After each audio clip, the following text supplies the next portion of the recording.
Aha.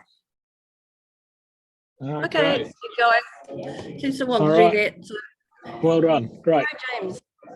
So just to start again, so I'm just going to recap what I said at the meeting a few weeks ago and the hearing about the issues around expansion of Wellington Airport. So my expertise is in climate change science, and I'll talk a bit about that and a little bit about aviation and how that plays into what's going on with the climate system.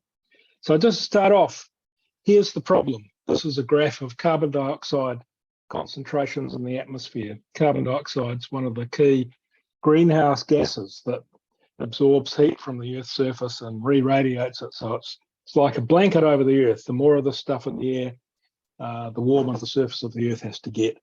And this graph shows the way it's changed in the last 13,000 years or so. And you can see the big spike at the end, sort of looks like it's centered on the year 2000. Since the beginning of the Industrial Revolution, we started burning coal and then oil, fossil fuels, and that releases carbon dioxide. And the problem with carbon dioxide is it stays in the air for centuries, thousands of years, part of it. So it just builds up, like you see in the graph here. And to stop the climate getting any warmer, we've got to stop the spike getting any higher. And because it just stays in the air for centuries, that means we've got to get emissions of carbon dioxide to zero, not just reduce them a bit. So the race is on to stop this graph getting much higher. And that means cutting our emissions of everything, everything that produces carbon dioxide, mostly fossil fuel burning, down to nothing. Okay, so we've been doing this for nearly 300 years now, since the Industrial Revolution started. And we've become better and better and better at doing it in that time. The first half of that rise from 280 parts per million, that's the pre-industrial level, up to the present, we're nearly at 420. That's a 50% rise over the pre-industrial value. The first half of that rise, the first 25%, that took on the order of 235 years up until the late 1980s. And the second half of the rise has only taken 35 years, the period basically since the Intergovernmental Panel on Climate Change has been in existence and the whole United Nations process of talking about fixing the problem. In that time, we've made it twice as bad as it was before. And we're now at a point where there's more of this stuff in the air than there has been for about 3 million years or so. So we are now in a difficult situation, time is short and we've got to stop doing this, basically. That's the problem. So the latest Intergovernmental Panel on Climate Change report that came out, or the bit I worked on, came out a year or so ago in August of last year, almost exactly a year ago. And it's talked about where the climate's at and what the future might look like. And just a couple of headlines from that report. So, on the back of that graph of carbon dioxide, it's no surprise to hear that recent changes in the climate are widespread, rapid and intensifying because we're adding this stuff to the air faster and faster all the time. And these changes are unprecedented in thousands of years. In some respects, probably in hundreds of thousands or even millions of years. And we know for sure that we are doing it, right? This increase is not caused by underwater volcanoes or anything, strange from outer space. It's because we're burning oil and coal and doing a few other things, but that's mostly the cause. And these changes are causing increased extreme events. And we see this on the news all the time now, the heat waves in Europe and fires and you name it, it's happening all around the world. So yeah, another headline that mirrors that climate change is already affecting every region on Earth in multiple ways. And the changes we experience, the intensity of these extremes, will increase with further warming. So if we don't get on top of the problem soon, it's going to become unmanageable in the not too distant future. That's the real worry. And the atmosphere, the air, the temperature of the air can change and it can go up and down and stop and start pretty quickly. But some parts of the system are not like that. So there's no going back from some changes we've already locked in. And this is mostly to do with sea level rise and the melt of ice on the big ice sheets, for instance.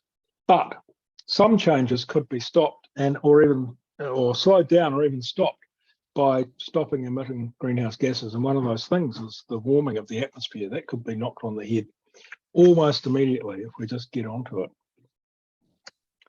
So where are we going to go? It comes down to this graph again. How much higher is this spike in carbon dioxide going to get? This much carbon dioxide gives us about a bit over 1 degree of warming compared to the pre-industrial value of 1.1, 1.2 degrees. And it's quite straightforward to work out, given how much of this stuff we're putting in the air every year. How long will it take to get to 1.5 or 2 or whatever warming level you want to think about? And it's pretty sobering stuff. At current rates of emission, we'll be at 1.5 degrees in about 10 years, just after the end of this decade, basically. And then we'd be at 2 degrees about 10 years after that, 3 degrees, another maybe 25, 30 years after that. So, 3 degrees of warming, we're talking about locking in the melting of large amounts of the Antarctic ice sheet in Greenland, 10, 20 or more meters of sea level rise, extreme events that would be just unmanageable. That, would be catastrophe for global society before the end of the decade. So, yeah, like I said before, time is pretty short, but we're the ones doing this and we can stop doing it. If we could reduce emissions by half this decade and get to zero emissions, 100% reduction by 2050, that adds up to about the same amount of emissions as doing nothing for the next 10 years. So the big question is, can we do this? And this is what the Climate Change Commission set up to advise on, what the Zero Carbon Act specifies, that at least in this country, we'll do what's required to stop the warming at no more than 1.5 degrees. And I'd have to say, that this decade, the 2020s, has to be the decade of action. And I'll have, it's already August of 2022, so we're getting on through the 2020s already, and there hasn't been a great deal of action, plenty of talk, but we really need to see emissions starting to come down ASAP. All right, so this latest IPCC report, the last part of it, which came out just a few months ago, talked about what do we do to reduce these emissions, the so-called mitigation. And it was pretty clear, like I said, we're at a late stage in the game. We've got to see emissions peak before 2025, and it's already 2022, so 2 years from now at most. And that just gives us a coin toss, a 50% chance of keeping warming to 1.5 degrees or less. But like I said, we're the ones adding this stuff to the atmosphere. We've got all the power. We could stop doing it. We have to move to stop doing it as soon as we possibly can. And it turns out there's heaps of opportunities to reduce emissions. And there was a graphic produced in this latest report. It's small, you can't read it, that's deliberate. Each of those lines is a different sector of a different part of the economy or society, and various ways you could reduce emissions. And the length of the bar tells you how much of a reduction you could make. And so we've got energy sector, land use, buildings, transport, industry. There's all sorts of things on the shelf right now that people could be using to reduce emissions. So it's not as though we don't know what to do. And you might notice the transport sector has some of the shortest bars. So, reducing emissions from transport is not easy. It's probably changing the way that we do transport is one of the most important things we need to think about. Which brings me on to aviation emissions. We know the globe's got to get to zero emission or net zero. We can plant trees to absorb some of the emissions, but ultimately we need to get down to zero of carbon dioxide as soon as we can. And the aviation sector's got to be part of that story. No question about it. Every sector has to be. And the latest report from the IPCC highlights that meeting these climate mitigation goals requires transformative changes in the transport sector. And it notes that 12% of global emissions from transport came from aviation in 2019, and there was a big growth in emissions from 2010 to 2019. So there's more planes, more flights, more people traveling internationally, it seems like every year. I mean, it's actually a small fraction of the total global population, but the people who are flying, it's a huge part of their carbon footprint. So there are two approaches to reducing emissions in the aviation sector. One is low emissions fuels, that's biofuels, hydrogen fuel cells and so on. And there's certainly work going on there and some interesting developments for small aircraft at least. And the other aspect is to reduce energy demand by reducing demand for flying. And I think that's where this story links up with what's proposed at Wellington Airport. So the Intergovernmental Panel on Climate Change suggested that there's a growing need for systemic infrastructure changes that enable behavioural modifications and reductions in demand, rather wordy, basically saying we need to change things so that people just don't want to fly so much. And the biggest potential to avoid emissions is to reduce long-haul aviation, which is most of what happens here because we're a long way from most other countries. But for short distance travel, low carbon urban infrastructure is encouraged, so this is trains and buses and other forms of getting around beyond flying for domestic travel. So, both of those suggest we don't need more airports and we don't necessarily need bigger airports. And the comments that the global response to the pandemic, COVID-19, shows what's possible. I'm not saying we want lockdowns and millions of deaths every year, but it was possible to reduce aviation emissions 45% in 2020 compared to 2019. And in a lot of ways, the world didn't end. That travel that didn't happen, whether it was for business or pleasure, I don't know that really screwed up a lot of people's lifestyles or livelihoods. So we know that it's possible to make big cuts in emissions of greenhouse gases. And, planes burn fossil fuels and they release carbon dioxide, amongst other things. So reducing those flights is a really good thing to do. The Climate Change Commission, its advice to government, transport was a big sector there because it's a big part of our emissions of greenhouse gases in this country. And for aviation and shipping, talked about improving efficiency and starting to electrify short-haul flights, 10 years into the future. And it took the attitude that it didn't talk about change in behaviour. It was more about these, low carbon fuel approaches. So I thought that was interesting that and a lot of the stuff the Climate Change Commission has done is not really about changing people's behaviour. It's more about changing technologies, I suppose. So the government's emissions reduction plan, which came out this year, talks about this, and it said that we need to replace fossil fuels with low emission fuels such as bioenergy and hydrogen. And the bottom point there, provide alternatives where electrification may not be an option, such as biofuels and heavy freight and aviation. So government at this stage is talking about changes in technology around how you power these flights. How practical that is, how much a reduction in emissions there might be, yeah, we'll see. And maybe the other James has something to say about that. But just on this point, and you probably can't read these words, it's just the final little paragraph there. This is from the emissions reduction plan, saying that Air New Zealand and the Ministry, or MB, Ministry of Business, Innovation and Employment, are working on the feasibility of operating a sustainable aviation fuel plant at scale. So there's at least talk about developing the production of biofuels, for instance, in this country, or maybe hydrogen fuel cells. So we'll see what happens there. But government's considering how to manage the whole of life carbon and aviation and maritime sectors. And these are two sectors that are not covered under the United Nations protocols around greenhouse gases because they're international. No one can agree. Sorry about the background noise. No one can agree on how to ascribe these emissions, which country, which seems a bit crazy to me, but that's where things are at. That'll probably change in the next few years. So, okay, just to wrap up then. So look, we need urgent and large-scale reductions in emissions. Yesterday would be a good time, as soon as we possibly can. Every sector of the economy has to play a role in that. A key approach is to reduce demand for aviation services, so to avoid emissions being created in the first place, but also to move to low emissions fuels where possible. And that's several years away at the earliest, I would say.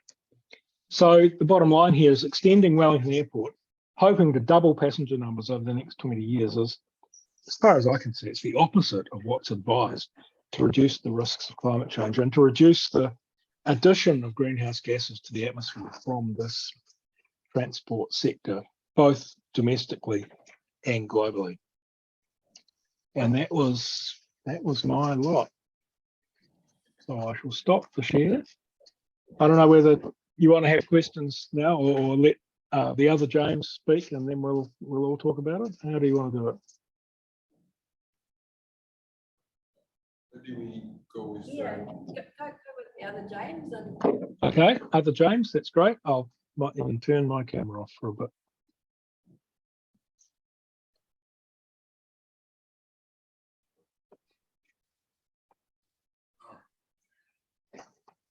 Got a lovely blue background to you in Otago, James. and your rules. And I think you're on mute. Can you see my shared screen now? Yep. Yep. Yeah. Excellent.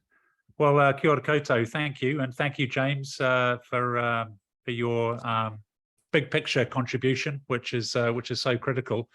My name is James Higham, and I work at the University of Otago and the Otago Business School. And my research interests focus particularly on tourism and global environmental change. Over the last 12 or 14 years, I've been particularly interested in tourist demand for aviation and the sustainability of our markets, our long-haul markets, visitor markets to Aotearoa, New Zealand. So really interested in the demand side and demand management. And in the presentation that I made in May, I wanted to really make the case that airport forecasting is extremely difficult, but in fact has become even more complicated by the need to account for changing attitudes towards flying and changing attitudes towards climate change. And so within this context, I wanted to make 5 key points relating to the future, specifically the future of air travel demand. And the first of those points was that attitudes to tourism have changed because of COVID-19. And it's clear that the COVID pandemic has brought about a new post-pandemic direction for tourism, both globally and here in New Zealand. The tourism pause has been welcomed in many countries and in many communities that have been exhausted by high tourism growth. And that was certainly the case in New Zealand, as proved by the research of the Parliamentary Commissioner for the Environment.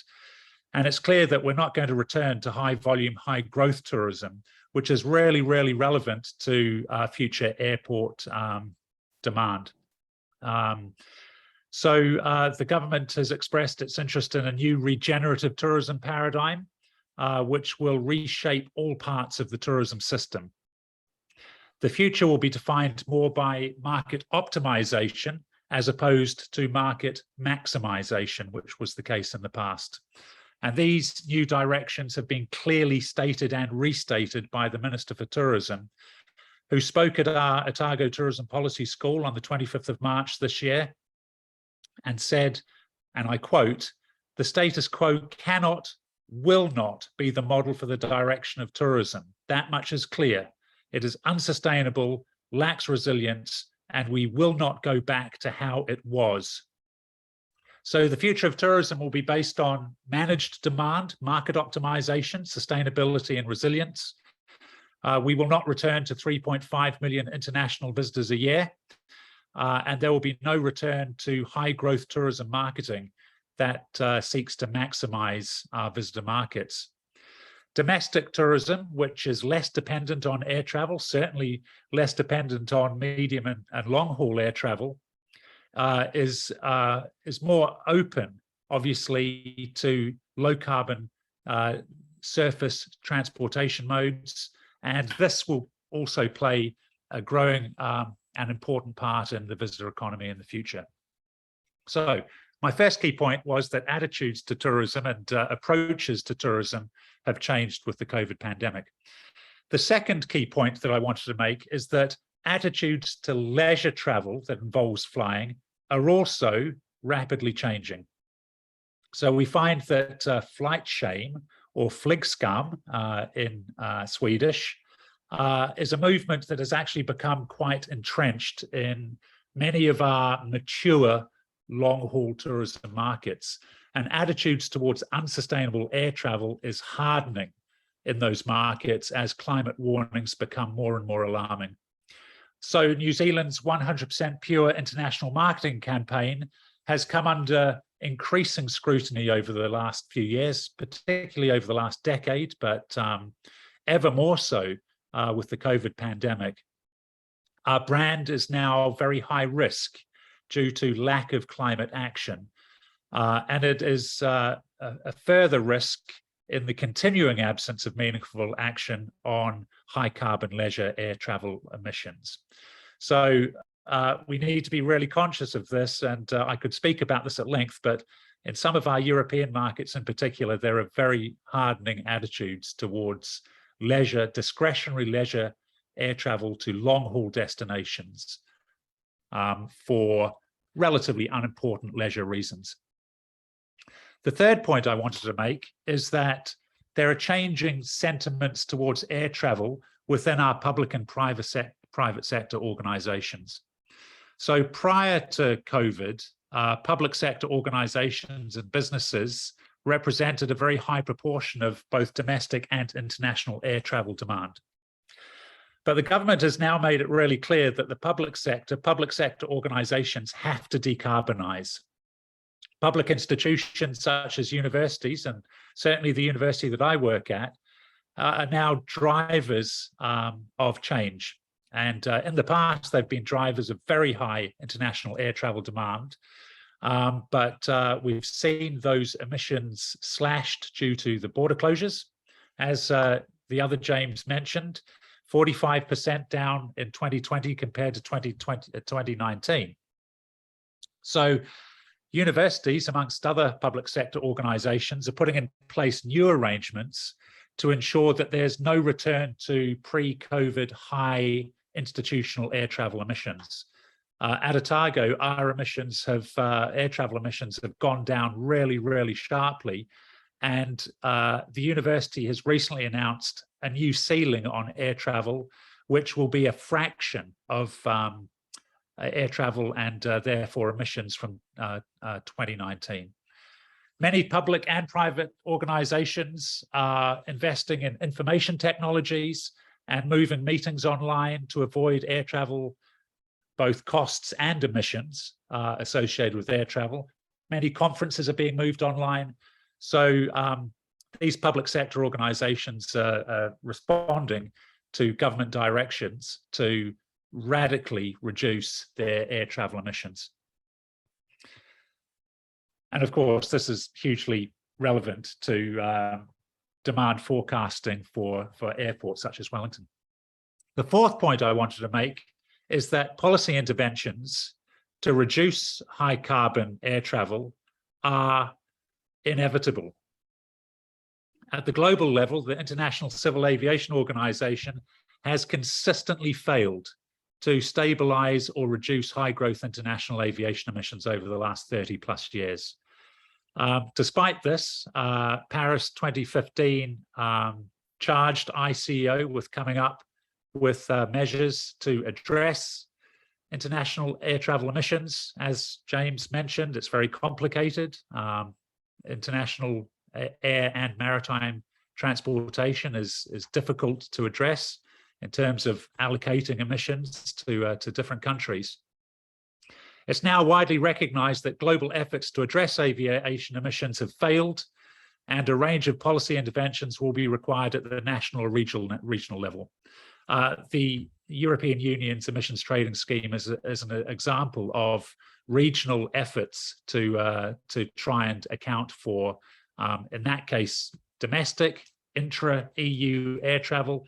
Efforts have also been made to bring international air travel emissions into the European Union's emissions trading scheme. These sorts of policies will be required to reduce demand for international aviation because the current technical regime remains incompatible with emissions mitigation. And James again has mentioned the need for demand management to bring down international aviation emissions. We're already seeing evidence of interventions. So with the massive airline bailout packages that have occurred because of COVID, we now see governments actually, in some cases, not in this country, unfortunately, but in some cases, putting green conditions on those bailout packages. In France, for example, following a €7 billion bailout package for Air France, the French government has imposed an eco tax on all flights from France to fund low-carbon transport transitions, notably further development of the rail network. The French government has also required Air France to discontinue all flight routes that compete with TGV high-speed rail services. So there are moves there to actually remove domestic network services that compete with lower carbon surface transport alternatives. When it comes to policy interventions in this country, the Parliamentary Commissioner for the Environment, Simon Upton, in 2021, proposed a departure tax to address the problem of aviation emissions, which has been considered by the government, and there's been no action on this. But that will, if it comes about, and I think in the fullness of time it will have to come about, will further impact and reshape future air travel demand. And the fifth and final point that I wanted to make is that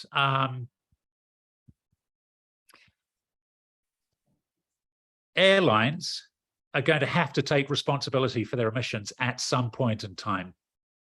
Internationally, airlines have failed to meaningfully act upon their high growth emissions, and in most cases have really denied climate change and resisted accountability for their emissions. But here again, we are now seeing signs of change. As it currently stands, most airlines continue to use marketing campaigns that foster moral disengagement from climate concerns, but that's becoming more and more untenable. And this is evident in Air New Zealand's 2019 sustainability report. And I quote from that report from 2019. The dilemma for anyone who cares passionately about addressing the multiple threats of climate change: either stop flying altogether or fly as little and as discriminately and responsibly as possible. And that is from Sir Jonathan Porritt, who is the chairperson of Air New Zealand's Sustainability Advisory Panel. I think previously it would have been inconceivable for any airline to make such statements. But it's also interesting to note that last year, KLM Royal Dutch Airlines launched its Fly Responsibly program, which can be viewed online. And this also signals the need for airlines themselves to stop marketing in ways that fosters moral disengagement, and to stop marketing to sell air travel to unrestrained audiences. And so again, here we're beginning to see some evidence of airlines beginning to respond to high-risk aviation emissions through demand management. So to conclude, these were the key points that I wanted to communicate to the hearing, to illustrate that demand forecasting cannot be based on maximization. It must be based on optimization, and it must try to take into account different climate change scenarios.